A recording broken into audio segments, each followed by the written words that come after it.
Oh no, Donald, they're burning their MAGA hats. They're burning their Trump and MAGA flags. They are saying, goodbye, you betrayed your base, and the MAGA base is leaving Donald Trump for good. We saw in South Carolina what Donald Trump was reduced to, a very small gymnasium doing the weird YMCA thing that he does while he was getting shouted out by somebody wearing a shirt that says, kill your local pedophile. And the person in this small gym was screaming, traitor, you're an effing traitor, in this small gymnasium. Just show you how small it is. Then Donald Trump's like, okay. You want to see me do some dance? You want to see me do the gay national anthem? That's what he actually said. You want to see me do the gay anthem? This is such a pathetic loser, and watching his downfall is a sight to behold. I mean, think about this. You got someone like Darrell Holden, a rancher, who back in March was like, Cowboys at the Oval Office. Any of y'all think that would have happened if what's-her-name would have won the election? Pretty cool. And if you hate Trump, allow me to quote the great Monty Walsh and say, Mister, you have no idea how little I care. Let's talk about what Darrell Holden, this rancher, was saying yesterday. Pissed off this morning. Donald Trump announced that 300,000 metric tons of foreign beef will be imported without tariffs to help consumers afford beef.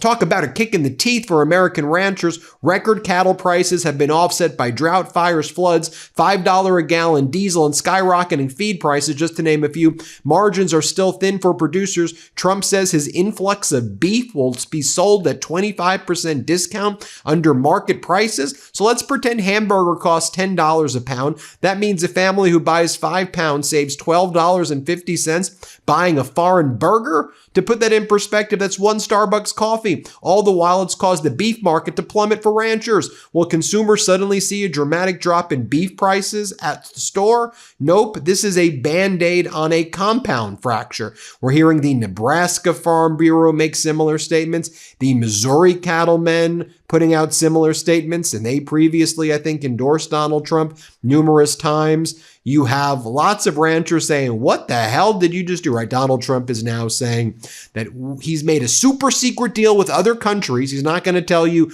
who the countries are that he made a deal with, but he's going to bring in foreign beef, which is going to be sold for 25% less than beef that's raised right here in the United States of America. America first, everybody. And American ranchers are like, what the hell are you saying?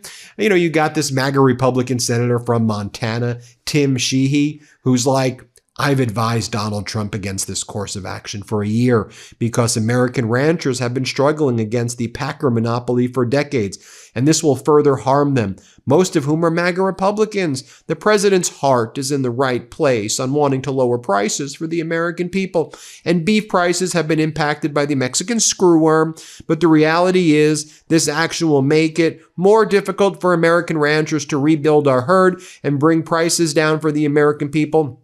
And most importantly, this will harm our ranching families who feed the nation. Oh, his heart is in the right place. Senator Sheehy, yeah, the guy's heart is in the right place, who launched a catastrophic war against Iran with Netanyahu, slaughtered little girls in Manab, slaughtered little girls in Lamerd, committed war crime after war crime. But his heart is in the right place, getting us into a never-ending war, spending hundreds of billions of dollars and now wanting $1.5 trillion in a military budget with lots of money going to Israel, while Donald Trump takes away health care from the American people, has American people starving, screws over our people here over and over and over. But his heart is in the right place, right? I mean, as he praises Kim Jong-un, talks about his golden ballroom, gallivants around with Natalie Harp, and the American people aren't able to afford gasoline or diesel. His heart, I'm sure, is in the right place there, Senator Sheehy. I'm sure his heart's in the right place as he screws over all of your constituents. His heart's in the right place. I'm sure it is.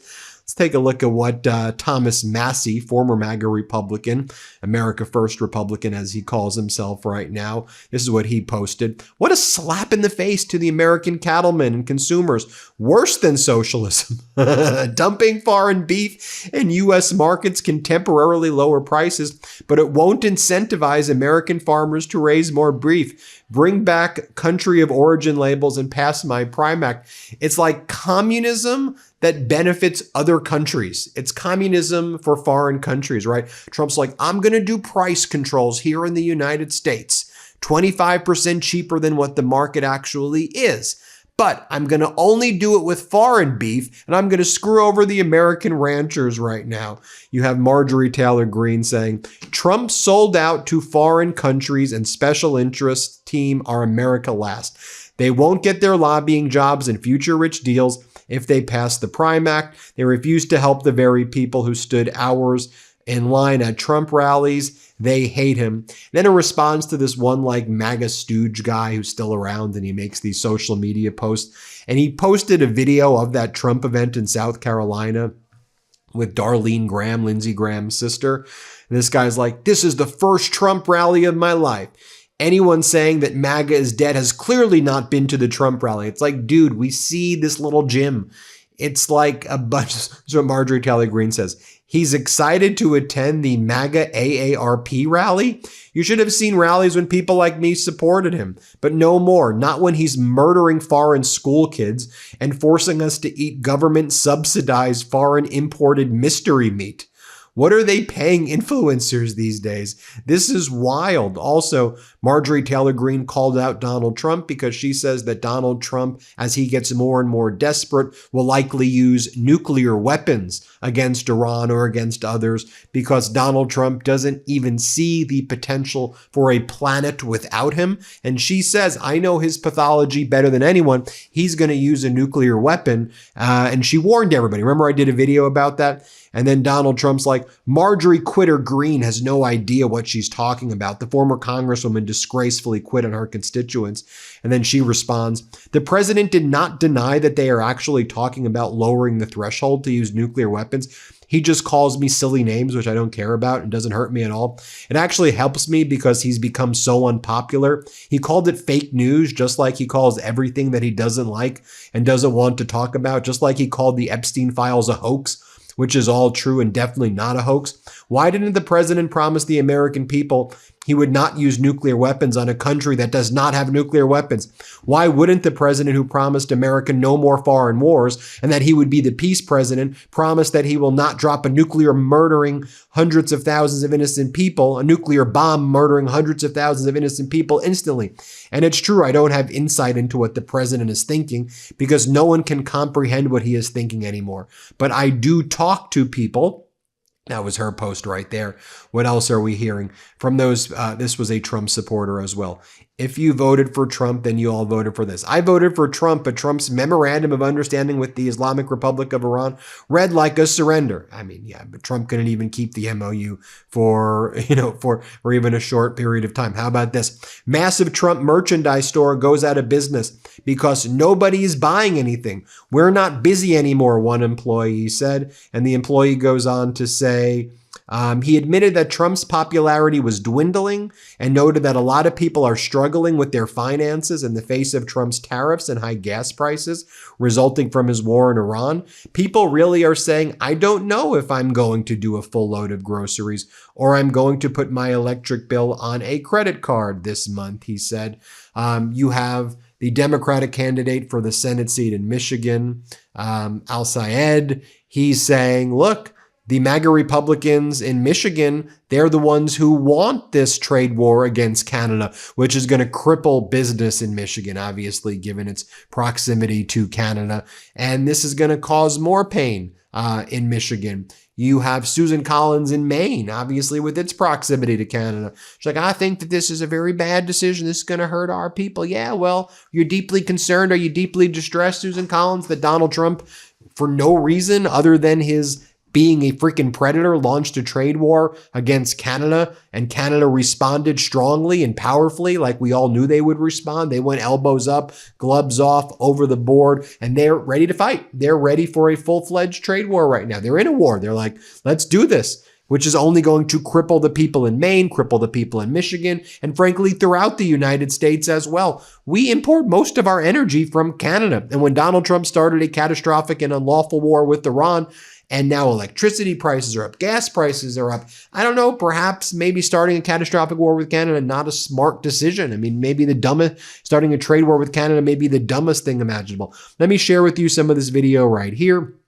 of some people who were former Trump voters. Let's play this clip. He's robbed more people. So yeah, I'm not his fan of anymore.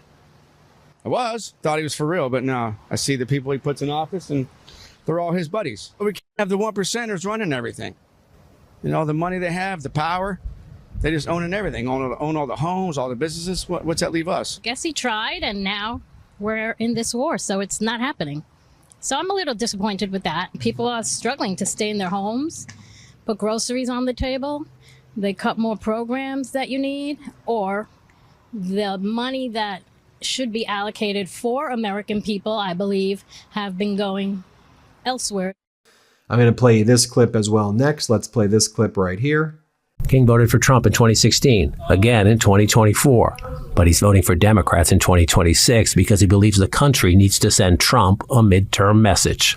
I am pro-military, and we have a strong need to protect this country. I know there are threats, and I know there are enemies that want to see the downfall of this country. But you can't be flippant about war. You cannot. Conversations with friends here and fellow veterans across the country convince him big change is coming. The shine's kind of coming off the Trump presidency. Really kind of see through the true core of who he is versus what he campaigned on. Well, there you have it, folks. Let me know what you think. Hit subscribe. Let's get to 7 million subscribers. Thanks for watching, everybody. Appreciate you for watching. Before you go, our book, WTF America, is available for pre-order now.